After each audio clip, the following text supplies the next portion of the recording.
اعوذ باللہ من الشیطان الرجیم بسم اللہ الرحمن الرحیم۔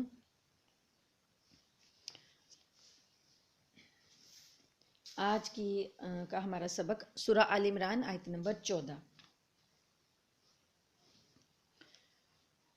زُيِّنَ لِلنَّاسِ حُبُّ الشَّهَوَاتِ مِنَ النِّسَاءِ وَالْبَنِينَ وَالْقَنَاطِيرِ الْمُقَنطَرَةِ مِنَ الذَّهَبِ وَالْفِضَّةِ وَالْخَيْلِ الْمُسَوَّمَةِ وَالْأَنْعَامِ وَالْحَرْثِ ذَلِكَ مَتَاعُ الْحَيَاةِ الدُّنْيَا وَاللَّهُ عِندَهُ حُسْنُ الْمَآبِ۔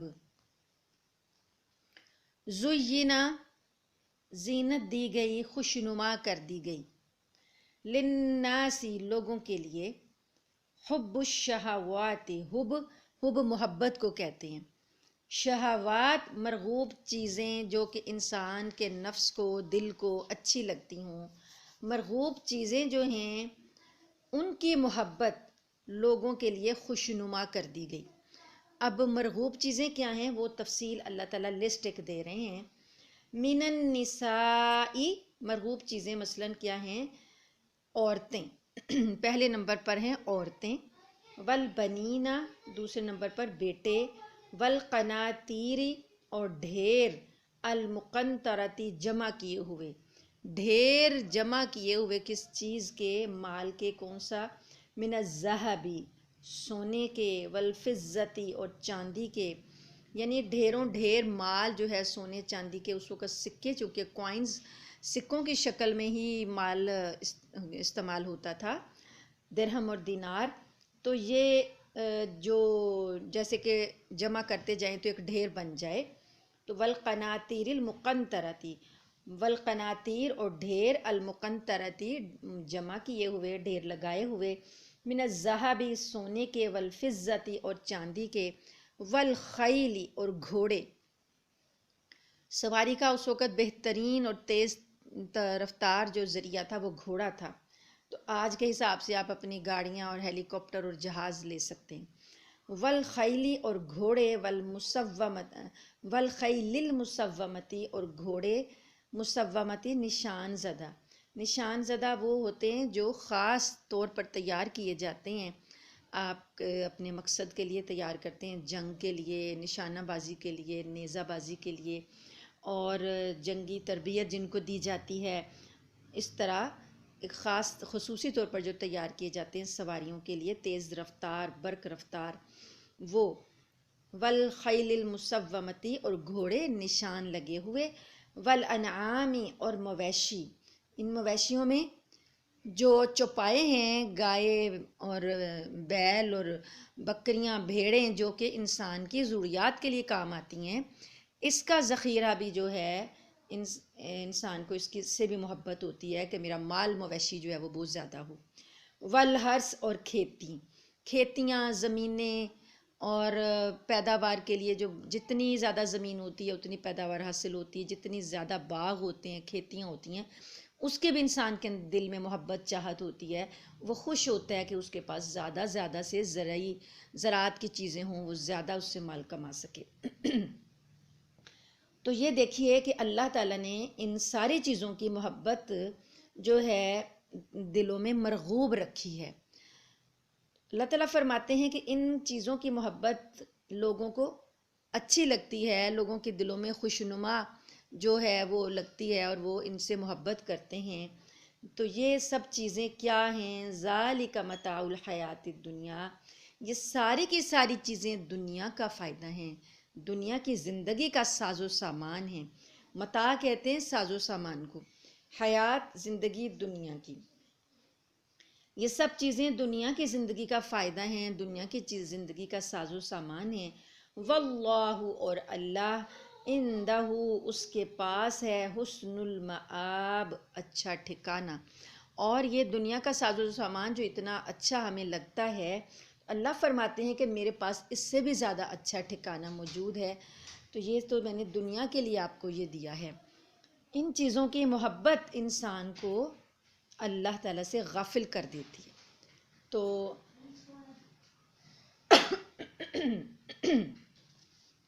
یہ سب چیزیں جو ہیں گنوا کر اللہ پاک نے اب اس آیت کا پچھلی آیت کے ساتھ ربط دیکھیں کہ جب غزوہ بدر ہوا، غزوہ بدر میں مسلمان بے سر و سامانی کی حالت میں ہیں. یہ بتایا نا اللہ پاک نے، ایک جماعت، دو جماعتیں مد مقابل آئیں. اب غزوہ بدر کی جس کو سمجھ نہیں آئی ہے وہ یہ سنیں کہ غزوہ بدر جو ہے وہ 2 ہجری میں واقعہ ہوا، یہ پیش آیا. 2 ہجری، ہجری کس کو کہتے ہیں کل بھی میں نے آپ کو بتایا. ہجری جو ہے جب نبی کریم صلی اللہ علیہ وسلم نے ہجرت کی ہے، وہ سال جو ہے ہماری اسلامک کیلنڈر کا آغاز بنا. تو جو پہلا سال ہے اسے یکم ہجری یا پہلا ہجری، اور اب دوسرا سال جو آیا یہ ہے 2 ہجری. تو ہجرت کیے ہوئے دوسرا سال تھا، رمضان المبارک کا مہینہ تھا، تو یہ غزوہ پیش آیا. اب اس غزوے میں 2 جماعتیں آمنے سامنے ہوئی ہیں. جو 2 جماعتیں آمنے سامنے ہوئی ہیں، ایک کیا ہے؟ قریش کا گروہ ہے. قریش کہاں سے آئے تھے؟ مکہ سے آئے تھے. مسلمان کہاں اس وقت رہ رہے تھے؟ مدینہ میں رہ رہے تھے. ہجرت کرنے کے بعد وہ مدینہ میں رہ رہے تھے. ٹھیک ہے، تو مسلمان مدینہ میں تھے. مکہ سے قریش جو تھے، جو پہلے سے 13 سال سے آپ صلی اللہ علیہ وسلم کو تنگ کر رہے تھے، دشمنیاں کر رہے تھے، آپ کو اتنا تنگ کیا، آپ کے اصحاب کو اتنا تنگ کیا کہ بالآخر ہجرت پر آپ مجبور ہوئے. اب ہجرت کر کے مدینہ میں ٹھکانہ کیا، تو مدینہ میں بھی انہوں نے آپ کو آرام سے رہنے نہیں دیا، اور کچھ نہ کچھ ستانے کے اور تنگ کرنے کے جو ہیں طریقے ڈھونڈتے رہے. پھر ان لوگوں کو بہانہ چاہیے تھا کہ کوئی ہمیں بہانہ ملے کہ ہم لشکر کشی کر کے مدینہ جا کر حملہ کر کے ان کو جا کر وہاں تباہ کر کے آئیں.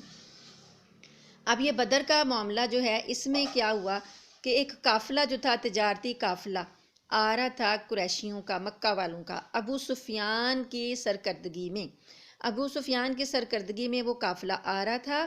حضور صلی اللہ علیہ وآلہ وسلم تھوڑے سے صحابہ کے ساتھ اس قافلے کو روکنے کے لیے اس کا مال جو ہے وہ جو قافلوں کو لوٹنے کا جو ہوتا ہے راستے میں کہ ان کے مال پر حملہ کیا جائے، تو آپ اس جماعت کو لے کر نکلے جو کہ بالکل ہتھیاروں سے لیس نہیں تھی. تھوڑے سے لوگ تھے، 313 کی روایت آتی ہے. ٹھیک ہے، یہ لے کر آپ نکلے تو ان لوگوں کو خبر ہو گئی. انہوں نے قریشیوں کو، مکہ والوں کو آدمی دوڑایا کہ جی ہمارے قافلے پر حملے کرنے کا خطرہ ہے تو تم ہمیں مدد بھیجو. وہاں سے 1000 جنگجو جنگی ساز و سامان کے حساب سے تیار ہو کر 700 جو ہیں اس میں اونٹ ہیں اور 100 گھوڑے ہیں، 1000 وہ لوگ ہیں. ٹھیک ہے، تو یہ سارے کے سارے جو ہیں چل پڑے ادھر مدینہ کے سائڈ پر. تو وہاں سے قافلے والوں نے کیا کیا، ابو سفیان نے راستہ بدلا، راستہ بدل کے وہ اپنے قافلے کو حفاظت سے مکہ لے گیا. اب ان لوگوں نے یہ وہاں سے چل پڑے تھے، تو ان کو جب خبر ملی کہ ہمارا قافلہ بالکل حفاظت کے ساتھ واپس مکہ پہنچ گیا ہے، تو ان کا کام تھا کہ یہ بھی واپس چلے جاتے کیونکہ یہ قافلے کی حفاظت کے لیے آئے تھے. لیکن انہوں نے سوچا کہ اب ہم آ تو گئے ہیں، ابو جہل جو سردار تھا اس وقت، اس نے کہا کہ ہم آ گئے ہیں تو کیوں نہ ہم مسلمانوں کو مدینہ میں یہاں پر ان پر حملہ کر کے ان کو نقصان پہنچائیں، ان کو ختم کر دیں. تو اب ان کو بہانا چاہیے تھا. یہ بدر کے ایک کنارے پر جا کر انہوں نے اپنا لشکر اتارا. حضور صلی اللہ علیہ وآلہ وسلم کو اطلاع ملی، آپ نے صحابہ کرام سے مشورہ کیا، انصار اور مہاجرین نے دونوں نے اپنی جان مال لٹانے کا انہوں نے وعدہ کیا اور آپ سے کہا کہ ہم پیچھے نہیں ہٹیں گے، ہم آپ کے ساتھ ہیں. تو پھر یہ معرکہ پیش آیا. اب رمضان کا مہینہ، گرمی کا سخت موسم، اور روزے رکھے ہوئے مسلمانوں نے، پیاسے بھی ہیں اور روزے کی حالت میں ہیں. اور یہ غزوہ جو ہے یہ 17 رمضان کو پھر پیش آتا ہے. تو اب یہ اس میں مسلمانوں کی تعداد 313 ہے اور کافروں کی 1000. تو اللہ پاک نے کیا کیا کہ 2 جماعتیں جب آمنے سامنے آئیں تو اللہ پاک نے ان کو دگنا دکھلایا. کن کو؟ کافروں کو مسلمان دگنے نظر آتے تھے اور مسلمانوں کو کافر دگنے نظر آتے تھے. اس کا کیا فائدہ ہوا کہ کافروں کو جب دگنا دکھایا تو مسلمانوں کو کا اللہ تعالیٰ پر زیادہ زیادہ ان کی دعائیں اور ان کا انحصار اللہ پر زیادہ ہو گیا کہ یا اللہ اتنی بڑی تعداد ہے، تو ہی ہماری مدد کرے گا تو ہم غالب آ سکتے ہیں۔ ان کا رجحان اور ان کا جھکاؤ اللہ کی طرف دعا کرنے کا اور دھیان جو ہے اللہ کی طرف لگا کہ اتنے بڑے دشمن کا مقابلہ کرنے کے لیے ہمیں اللہ تعالیٰ کی مدد چاہیے۔ دوسری طرف کافروں کو مسلمان دگنے نظر آئے۔ اب اس سارے پس منظر میں آپ اس آیت کو اب دیکھیں کہ اللہ تعالیٰ فرماتے ہیں کہ یہاں دنیا کی چند جو اہم مرغوب چیزوں کا نام لیا گیا ہے وہ عام طور پر انسانی رغبت اور محبت کا مرکز ہوتی ہیں۔ زُيِّنَ لِلنَّاسِ حُبُّ الشَّهَوَاتِ مِنَ النِّسَاءِ کہ خوشنما کر دی گئی لوگوں کے لیے محبت ان مرغوب چیزوں کی، من النساء عورتوں کی، ان میں سب سے پہلے عورتوں کا ذکر کیا گیا۔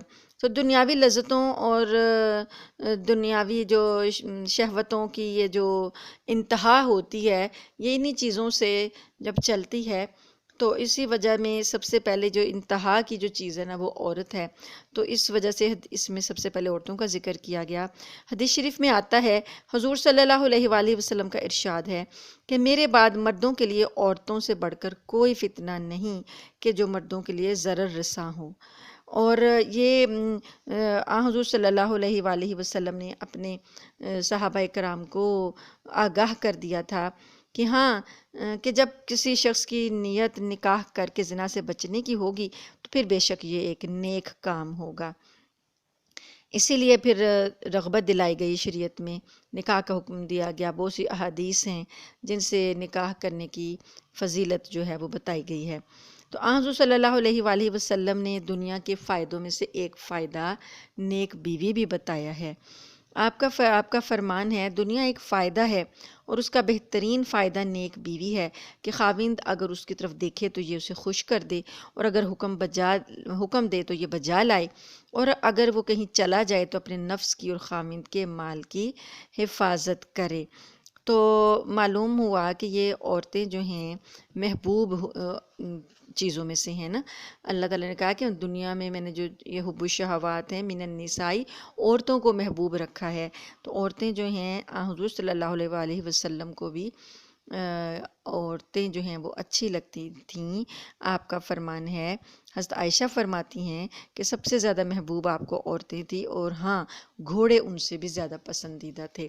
مطلب آپ صلی اللہ علیہ وسلم نے فرمایا ہے کہ عورت اور خوشبو جو ہے نا اس دنیا کے جتنے ساز و سامان میں ان میں یہ دو چیزیں مجھے پسند ہیں۔ تو اب اس عورت کو اگر آپ بیوی کی حیثیت سے دیکھیں، فائدے کی حیثیت سے دیکھیں تو یہ محبوب بھی ہے اور مرغوب بھی ہے، لیکن اسی محبت کو غلط انداز میں اگر لے جائیں، جیسے معاشرے کا چلن ہے کہ ان عورتوں کو فتنہ بنا کر پیش کیا گیا، جو نبی کریم صلی اللہ علیہ وسلم کی حدیث میں آتا ہے کہ مجھے سب سے زیادہ خوف اس فتنے سے ہے جو کہ مردوں کے لیے یہ جو عورتیں فتنہ بنیں گی۔ تو وہ کیا ہے؟ وہ اس وقت ہمیں پیش آیا ہوا ہے کہ عورت کو جو ہے بازاری اور اشتہاری بنا دیا گیا، عورت کے لباس کو نہایت مختصر کر کے لوگوں کے جذبات کو بھڑکانے کا ایک ذریعہ بنا دیا گیا۔ چھوٹی سے چھوٹی چیز جو ہے اس کے بیچنے کے لیے بھی اس عورت ہی کا اشتہار دیا جاتا ہے، جو چیزیں مردوں کے استعمال کی ہیں اس میں بھی عورت ہی کا اشتہار دیا جاتا ہے۔ تو یہ کیا ہے؟ اس میں کوئی تک نہیں ہے، صرف اور صرف یہ ایک دجالی ہتھ کنڈا ہے کہ لوگوں کی شہوتوں کو اور ان کے جذبات کو غلط سمت میں بھڑکا کر ان کو گمراہ کیا جائے، شیطان کے پیچھے چلایا جائے۔ تو اس چیز کو جب اس طرف انسان چل پڑتا ہے غلط طرف میں تو پھر کیا ہوتا ہے کہ وہ پھر شیطان کا اعلی کار بن جاتا ہے اور اللہ کی جو رحمت ہے اس سے نہایت دور چلا جاتا ہے۔ تو یہ چیزیں پھر اللہ سے انسان کو دور کر دیتی ہیں۔ دوسرے نمبر پر ذکر کیا گیا والبنین، اور بیٹے، بیٹوں کو کی خواہش بھی جو ہے بہت زیادہ ہوتی ہے، انسان خوش ہوتا ہے، خواہش کرتا ہے کہ میرے زیادہ سے بیٹے ہوں۔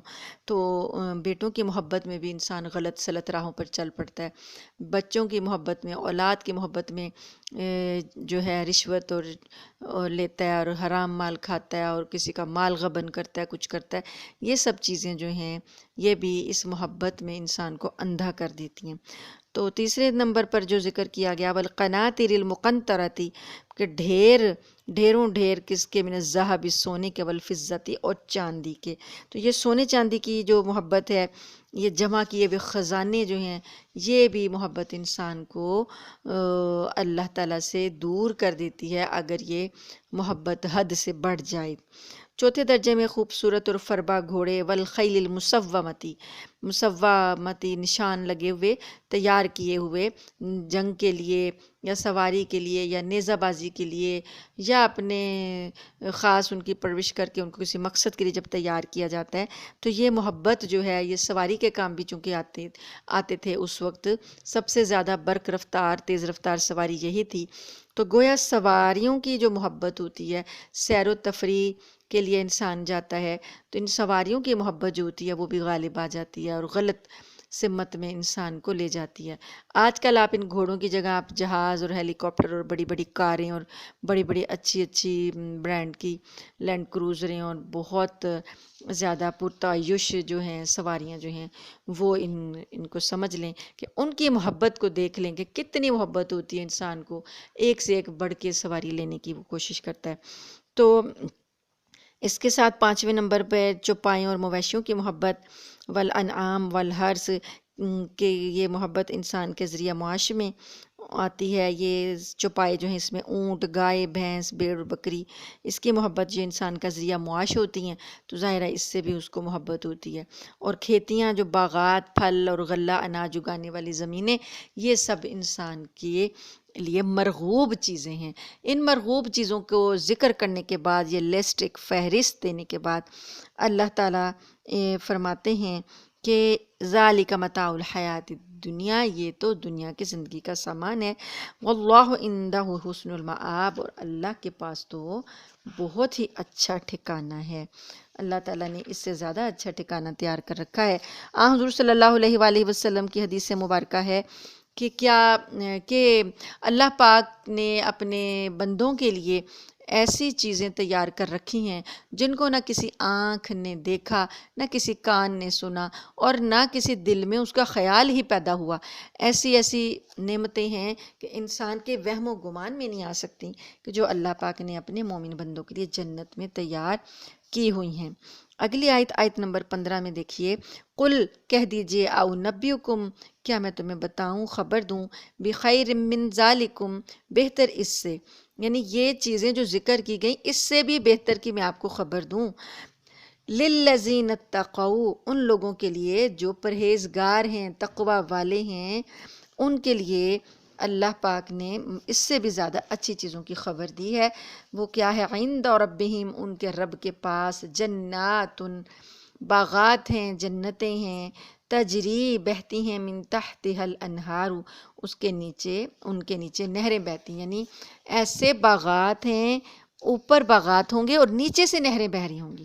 اب نیچے جو نہریں بہہ رہی ہوں گی وہ کون سی ہوں گی؟ وہ شفاف پانی ہی کی نہیں ہوں گی بس، بلکہ وہ تو نہریں جو شہد کی، دودھ کی، اور اس کی شراب کی، شفاف شراب کی، اور یہ شیریں ٹھنڈے پانی کی، یہ نہریں جو ہیں وہ ان باغات کے نیچے سے بہہ رہی ہوں گی۔ سبحان اللہ، کیسا سما ہوگا، کیسا منظر ہوگا، اور کیا ہی خوب وہ منظر ہوگا کہ اوپر باغات ہوں اور نیچے سے نہریں بہہ رہی ہوں۔ تو یہ ایک خوبی اللہ نے بتائی کہ یہ باغات اور نہریں جو ہیں ان کی ایک خوبی یہ ہوگی، خالدین فیہا، ہمیشہ اس میں رہیں گے، ابدالآباد تک رہیں گے، ان کو کوئی وہاں سے نکالے گا نہیں۔ دیکھیے یہ جو دنیا کی چیزیں ذکر کیں، دنیا کی کھیتیاں، سواریاں، اور یہ عورتیں اور اولاد اور سونے چاندی کے ڈھیر، یہ کہیں نہ کہیں دھڑکا لگا ہوتا ہے کہ یہ ہم سے چھن نہ جائیں۔ بڑے بڑے اچھے اچھے مکانات بھی بندہ بنا لیتا ہے تو اس کے ذہن میں یہی ہوتا ہے کہ یہ مجھ سے کبھی نہ کبھی تو چھنے گا، کبھی نہ کبھی، اگر نہ بھی دنیا میں اس سے چھنے لیکن موت آئے گی تو سب کچھ چھین لے گی۔ تو یہ دھڑکا جو ہے یہ جنت میں نہیں ہوگا۔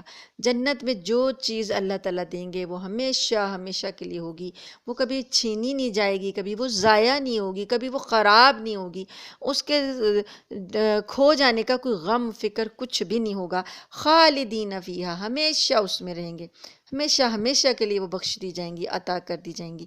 اور اس کے ساتھ ساتھ ازواج مطہرہ، پاکیزہ جوڑے، پاکیزہ بیویاں عطا کی جائیں گی۔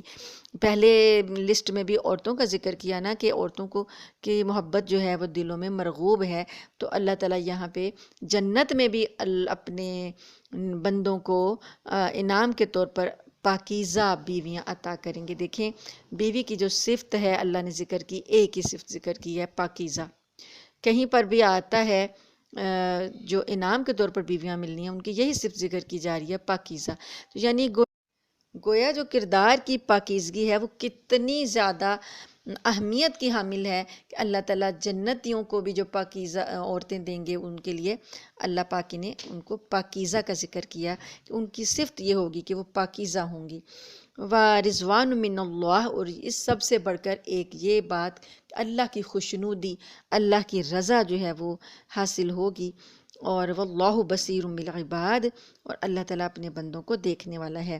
یعنی پانچویں اور آخری نعمت جو ان تمام نعمتوں سے بڑھ کر ہوگی نا، جو سب سے بالا نعمت ہوگی، وہ کیا ارشاد فرمائی، ورضوان من اللہ، یعنی اللہ تعالیٰ کی خوشنودی اور رضامندی، جس سے دل کو نہایت اطمینان اور مسرت اور خوشی ہوگی کہ اس کے بعد اللہ تعالیٰ کی ناراضگی کا کوئی بھی خوف اور کھٹکا نہیں ہوگا۔ تو قرآن مجید نے بار بار اس پر زور دیا ہے کہ اہل جنت کے لیے جو راحت اور لذت کا سامان ہے وہاں ہر قسم کا ہے، مادی لطف بھی ہے، ذہنی لطف بھی ہے، اور روحانی لطف بھی ہے۔ مادی یہ جو اشیاء چیزیں دی جائیں گی، تخت تاج اور باغات، یہ کھانے پینے کا سامان اور یہ نعمتیں، اور ذہنی یہ بیویاں وغیرہ، اور اس کے بعد روحانی اللہ تعالیٰ کی رضامندی، اللہ کی رضا، اللہ کی خوشنودی، یہ روحانی لطف جو ہے یہ بہت بڑھ کر ہوگا۔ تو اللہ تعالیٰ اسی لیے سورۃ توبہ میں ایک آیت ہے، اس کا حصہ ہے وَرِضْوَانٌ مِّنَ اللَّهِ اکبر، اور اللہ کی رضامندی تو بڑی چیز ہے، یہ سب نعمتوں سے بڑی چیز ہے، تو سب نعمتوں سے اعلیٰ نعمت ہے۔ اللہ تعالیٰ بخوبی جانتا ہے کہ کون اس کی مہربانی کا مستحق ہے اور کون اس کی اس نعمت کا حقدار ہے، اس لیے اللہ نے فرمایا واللہ بصیر بالعباد، اللہ تعالیٰ اپنے بندوں کو دیکھ رہا ہے، وہ جانتا ہے کہ اس نے کون سی نعمت کس بندے کو دینی ہے اور کون اس کا حقدار ہے۔ تو اللہ تعالیٰ سے دعا ہے کہ اللہ تعالیٰ ہمیں اپنی جنتوں کا حقدار بنا دے، اللہ تعالیٰ ہمیں ایسے لوگوں کی فہرست میں شامل کر لے جن کو جنتیں عطا کی جائیں گی، جن کو اللہ کی رضا حاصل ہوگی۔ اللہ تعالیٰ ہمیں اپنے ان فرمانبردار بندوں میں شامل کرے جن سے وہ راضی ہے۔ وآخر دعوانا ان الحمد للہ رب العالمین، آمین ثم آمین۔